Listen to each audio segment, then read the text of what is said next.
So, kamusta ka bayan? Gandang gabi, Canada. So, topic natin ngayon, mayaman daw sa Pinas, pinili ang Canada. So, kalokohan yun. Kung ako mayaman sa Pinas, hindi ko pipiliin ang Canada. Magbubuhay hari ako sa Pilipinas. Kasi ang buhay rito sa Canada, iba. Lalo na kung simpleng buhay ka rito. Lahat gagawin mo. Ikaw ang maglalaba, ikaw lahat, kikilos. Well, kung may pera ka sa Canada, kung maganda trabaho mo, laki sweldo mo, yan, pwede kang kumuha ng katulong. Caregiver, nanny. So, ganyan pong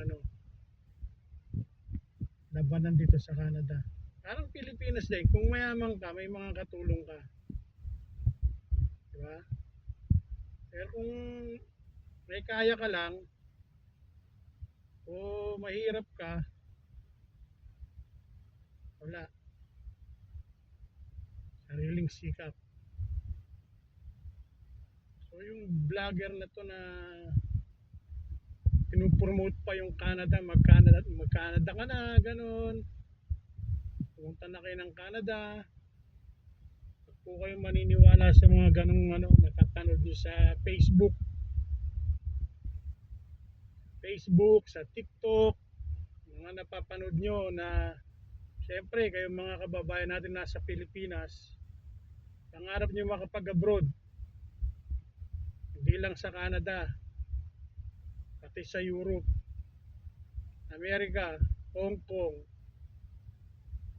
at sa Middle East. Diba? Kaya mag-ingat kayo mga kababayan mag-apply ng abroad. Maraming scammer na agency, lalo na ngayon. Lalo na ngayon, mga papuntang Canada, maraming scammer na agency papuntang Canada. Yan pong mag-ingat po kayo sa mga scammer. Mga agency, recruitment agency, nabubulol pa tayo, mga recruiter, ganyan. Papuntang Canada, papuntang Amerika, mag-ingat po kayo. Mag-apply. Alam ko pangarap niyong mag-abroad at umasenso sa buhay. So yung mga nagka-Canada, na pupunta ng Canada, Amerika, ang pangarap umasenso sa buhay, yan. Ang opinion ko. Asenso, yumaman. Pero yung mayaman na sa Pilipinas magka-Canada pa ba? Meron akong kakilalang mayaman, nag-Canada, nag-travel lang.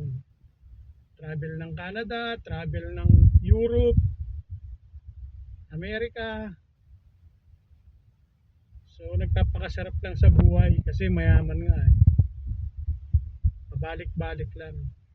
Yung mga negosyo sa Pilipinas.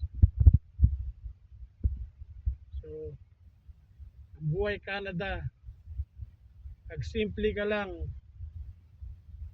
empleyado ka, yan, minimum wage, earner ka lang. Tapos sweldo mo kulang pa pambayad ng bill sa loob ng isang buwan. Pang araw-araw mo pa. Ganyan ang buhay sa Canada. So yung mga news reporter pala masingit ko lang sa vlog ko, nag-Canada. Yung mga news reporter kasi nag-Canada sila para sa pagbabago ng kasi yung gobyerno sa atin iba gobyernong corrupt, di ba? Mga news reporter na lalo na sa ABS, yung mga iba nawalan ng trabaho, nag-abroad, nag-Canada, nag-Amerika.